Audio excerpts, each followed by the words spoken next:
today I'm going to walk you through how to set up Afterpay card online in 2025.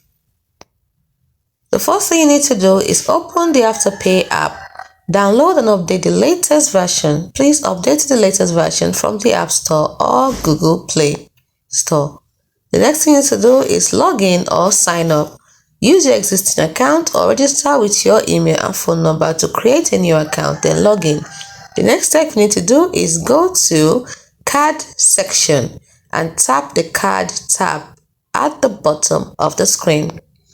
Next, you have to activate Afterpay card by selecting Setup Now and agree to the terms. Next step is to add to digital wallet. This is optional. You can tap Add to Apple Pay or Google Pay for instant use. Next step is to start shopping. Use your virtual card details online or in stores via your wallet.